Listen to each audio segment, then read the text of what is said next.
William sat on a cold, weathered bench in the heart of the city park, surrounded by the sights and sounds of a bustling winter afternoon. Children ran through the snow-covered grass, their laughter ringing through the air as parents chased after them, bundled in coats and scarves. William's eyes lingered on a father scooping his child into his arms, their shared laughter cutting through him like a blade. That could have been me, he thought bitterly, but here he was, alone, watching life happen to everyone else. The scene was vibrant, full of life, a stark contrast to the silence that filled William's sprawling, luxurious house. As one of the city's most renowned architects, William had achieved everything he'd ever set out to accomplish. His designs shaped skylines, his name adorned the covers of architectural magazines, and his wealth afforded him comforts most could only dream of.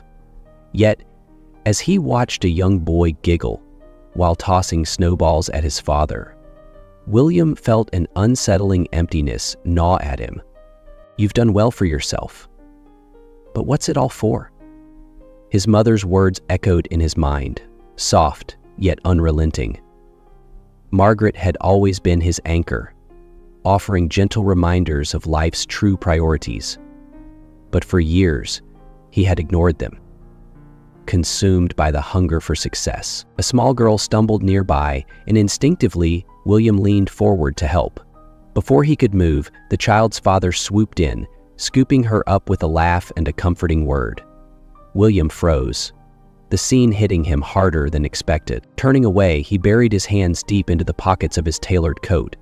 The crisp air stung his face, but it couldn't distract him from the nagging thought that had haunted him lately. Was this really the life he wanted? With a sigh, William stood and walked toward his car parked nearby. The weight of years spent chasing accomplishments bore down on him as he drove toward his cold, empty house. As William drove through the quiet streets, memories he had tried to bury resurfaced. The soft hum of the engine couldn't drown out the echoes of laughter. Her laughter, once so constant in his life. At the time, William shrugged it off, telling himself, "She'll come back. She has to." But as the days passed and the apartment stayed empty, he drowned himself in work, using every late night as an excuse. The truth was harder to admit, that he'd chosen success over love, and now he was paying the price. With her warm smile and easygoing nature, she brought lightness to his world of deadlines, blueprints, and endless pressure. Sophie worked as a preschool teacher, a job she adored, finding joy in the simple, innocent moments with children. For William, Sophie had been a breath of fresh air. She balanced him, reminding him to appreciate life's little joys. There were afternoons spent wandering through bookstores, cozy dinners by candlelight, and weekends where work was just a distant thought. Those were the days he felt truly alive, when her laughter was enough to melt away the weight on his shoulders. But as his ambition grew, so did the demands of his work. His dreams of becoming the city's most sought-after architect took over his life. The time he once cherished with Sophie became an afterthought. Just one more late night, he'd promise, dismissing the quiet frustration in her eyes. The weekends disappeared, replaced by last-minute projects and networking events. One night stood out in his mind like a scar. It had been their anniversary, an evening Sophie had been planning for weeks. The apartment was filled with the soft glow of candles, and the scent of her homemade lasagna, his favorite dish, lingered in the air. But when William finally arrived, 2 hours late and carrying a stack of files, he barely noticed the effort she had made. "William, can we just have one evening together? No work, no calls." Sophie's voice trembled, pleading for his attention. "I'm sorry, Soph. It's a tough week. I'll make it up to you, I promise," he muttered, eyes still fixed on the blueprint he was reviewing. That was the last dinner they ever shared. A few days later, Sophie packed her things and left without a dramatic goodbye. The note she left behind was simple yet devastating. "I can't keep being invisible in your life. I deserve more than empty promises." At the time, William shrugged it off, convincing himself that she'd come back, that she'd understand his priorities. But days turned to months, and months into years. Sophie never returned, and William never reached out. He told himself he had no time for love, that his work was what truly mattered. Now, sitting in his car outside his sprawling, empty house, William felt the weight of his choices like never before. Sophie's face lingered in his mind, her laughter, her warmth, and the love he had let slip away. The next morning, William sat at his marble kitchen island, staring blankly at his untouched coffee. The quiet hum of the house surrounded him. No voices, no laughter, just silence. He scrolled through his packed schedule on his phone, client meetings, site visits, and back-to-back calls. The routine that once gave him pride now felt like a cage. Before he could overthink it, his phone buzzed. The screen lit up with a name he hadn't expected. Mom. William hesitated, his thumb hovering over the green button before he finally answered. "Hi, Mom," he said, his voice steady but tired. "William, I was just thinking about you." Margaret's voice was warm, carrying that familiar gentleness that always grounded him. "Are you coming home for Christmas this year?" William frowned. "Christmas? I don't know, Mom. There's so much going on at work. Maybe next year." "William," she interrupted softly but firmly, "you always say that. This year is different. I need you to come." Something about her tone made him pause. Margaret rarely insisted on anything. "Is everything okay?" "Yes, everything's fine," she replied, but there was a hint of secrecy in her voice. "I just have a feeling this Christmas will be special." William sighed, leaning back in his chair and rubbing his temples. "Okay, Mom. I'll come." "Good," she said, a smile evident in her voice. "I can't wait to see you, William." As the call ended, William felt a strange mix of emotions. Going home for Christmas wasn't something he'd done in years, always using work as an excuse. Yet his mother's words lingered in his mind. This Christmas will be special. That evening, as William packed a small bag, he glanced around his pristine, empty mansion. The silence that once felt like peace now felt oppressive. For the first time in years, he found himself looking forward to leaving it behind. William pulled into the driveway of his mother's modest house late in the afternoon. The contrast between this warm, inviting home and his cold, modern mansion struck him immediately. The porch was adorned with twinkling lights, and a wreath of pine cones hung neatly on the front door. As he stepped out of the car, the faint scent of cinnamon and fresh-baked bread drifted through the crisp winter air. "William." His mother, Margaret, opened the door with a wide smile, pulling him into a tight hug the moment he reached the porch. "I'm so glad you're here." "Good to see you too, Mom," William replied, the tension in his shoulders easing at her embrace. Come in, dinner's almost ready," she said, ushering him inside. The house felt like stepping back in time. The photographs on the walls hadn't changed. There were still pictures of him as a child, holding balloons or posing awkwardly in school uniforms. The smell of cooking and the warmth of the crackling fireplace welcomed him, and for the first time in years, William felt an odd sense of peace. But as he stepped into the living room, his movements came to an abrupt halt. Standing near the Christmas tree, helping decorate with gentle hands, was Sophie. Her back was turned, but he knew it was her. The slope of her shoulders, the dark waves of her hair. Then he saw them. 3 identical little girls, no older than 6, their bright eyes and laughter filling the room. His chest tightened, his pulse roaring in his ears. No, it can't be. When Sophie turned and whispered, "These are your daughters?" It was as though the world tilted. William felt the ground shift beneath his feet, his mind racing. How had he missed this? How could he have spent years chasing buildings and accolades while his own children laughed without him? William's heart seemed to stop. He could barely process the scene in front of him. Sophie turned slowly, her eyes widening in shock as they met his. For a moment, neither of them spoke. "William?" she whispered, her voice soft but weighted with years of unspoken words. He swallowed hard, his gaze shifting from her to the 3 girls who were now staring up at him with bright, curious eyes. They had Sophie's smile, but something in their features, especially their dark hair and sharp gaze, reflected him. "Sophie," William managed to say, his voice thick with disbelief. What's going on? Who are they?" Sophie knelt beside the girls, gently placing her hands on their shoulders. "These are my daughters," she said, her voice steady despite the emotion she clearly tried to hide. Then, after a brief pause, she added softly, "Your daughters, William." The words hit him like a punch to the chest. William felt the air leave his lungs as he looked at the three girls again, searching their faces for something, anything, that made this feel less real. "My daughters?" he echoed, as if saying it aloud might help him understand. One of the girls, the boldest of the three, stepped forward. She held a small silver ornament in her hand and tilted her head, studying him with innocent curiosity. "Are you our dad?" she asked, her tiny voice breaking the heavy silence. William froze, his mind racing. He looked to Sophie, who nodded ever so slightly, silently giving him permission to respond. Something inside him, something he hadn't felt in years, stirred.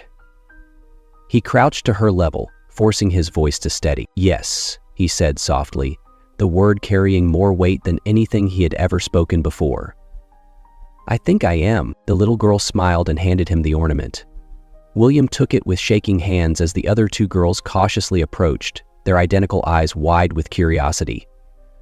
For the first time in his life, he didn't know what to say, what to do, or how to feel. Sophie stood in the background, her expression guarded yet vulnerable, watching him closely.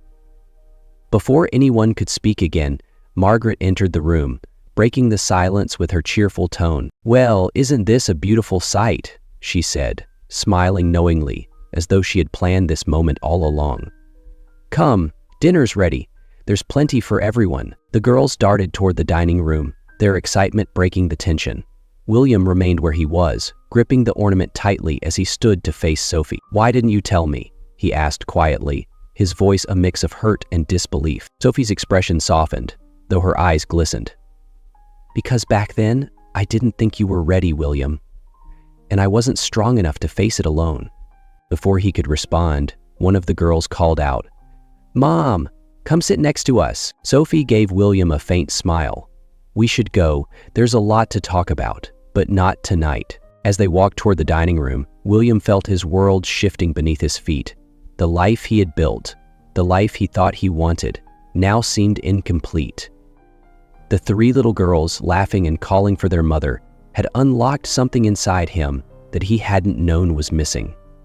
For the first time in years, he wasn't thinking about deadlines or designs. He was thinking about them. Dinner that evening was both surreal and heartwarming for William. The dining table, though modest, was beautifully set, with steaming dishes that filled the air with the comforting aroma of home-cooked food. Margaret chatted animatedly as the three little girls. Lily, Clara, and Emily giggled and whispered among themselves, sneaking shy glances at him. Across the table sat Sophie, her demeanor calm yet watchful, as if bracing for the unknown. William, for once, wasn't sure what to say. The conversation flowed around him like a current, but his focus remained fixed on the three little girls who called Sophie Mom. Each time they spoke, their voices, so full of innocence, hit him in ways he hadn't expected. "So, William," Margaret's voice broke through his thoughts, her eyes twinkling knowingly, "Lily here says she wants to be an artist. Isn't that right, dear?" The baldest of the triplets, Lily, beamed and nodded. "I love drawing. I can draw princesses, castles, and even dragons." William couldn't help but smile. "That's impressive. You must be really talented." Lily's face lit up with pride, while Clara, the quietest of the three, shyly added, "I like reading stories. Mommy reads to us every night." The mention of Sophie caught William off guard. He glanced at her, and for the first time that night, their eyes met. She offered a small smile, a fragile truce in the tension that still lingered between them. As the meal continued, William found himself leaning into the conversation more. He asked the girls about their favorite books, their school, and their hobbies. The more he listened, the more he realized how much he had missed. These weren't just three little girls, they were his daughters. And they were incredible. Later, after dinner, the girls dragged Sophie to the living room to help them with a puzzle they'd brought. William lingered nearby, unsure if he should join. It wasn't until Lily looked up and called, "You can help us too, you know," that he felt his heart crack open just a little more. "Okay," he said softly, kneeling beside them on the floor. The four of them worked together, laughing when the pieces didn't fit and celebrating when they did. William fumbled at first, but the girl's joy was infectious. Even Sophie, sitting across from him, couldn't suppress a chuckle at his clumsy attempts to find the right pieces. For the first time in years, William felt something shift inside him, a warmth he hadn't known he'd been missing. It wasn't about deadlines or success. It was about this: laughter, connection, and the simple joy of being present. As the evening wore on and the girls began to yawn, Sophie gathered them for bed. "Say goodnight," she said gently, guiding them toward the stairs. "Goodnight," Lily shouted enthusiastically. "Goodnight, Daddy." William froze, the word Daddy ringing in his ears. Sophie looked at him carefully, as if gauging his reaction. William swallowed hard, his voice softer than he intended. "Goodnight, girls." The three of them disappeared upstairs, leaving William and Sophie alone in the soft glow of the Christmas lights.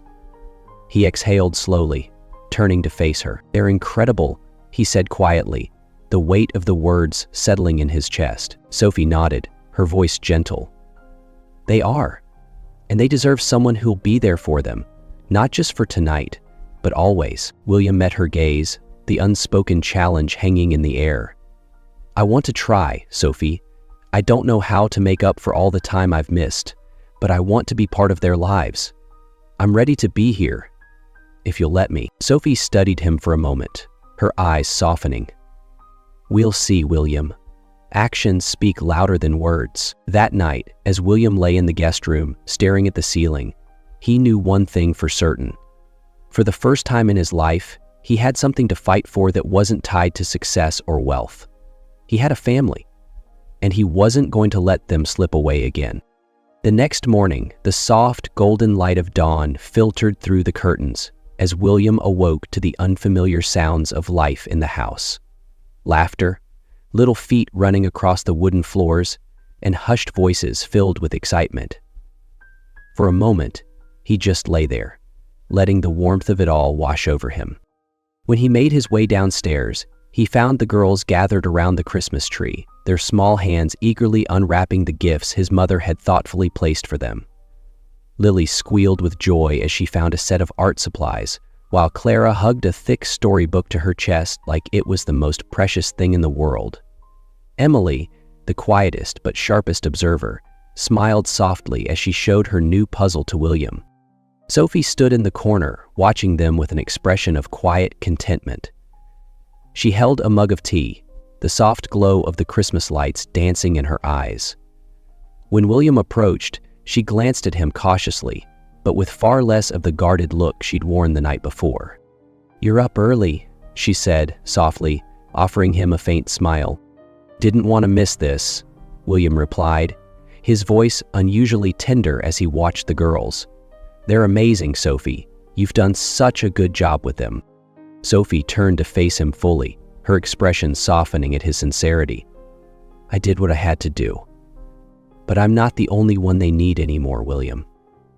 They deserve a father, someone who shows up, who doesn't just make promises, but keeps them." William nodded, her words hitting him with a weight he was ready to carry. "I'm not that man I used to be, Sophie. I know I've made mistakes, and I can't erase the past. But I'm here now, and I'll do whatever it takes to prove to you and to them that I'm not going anywhere."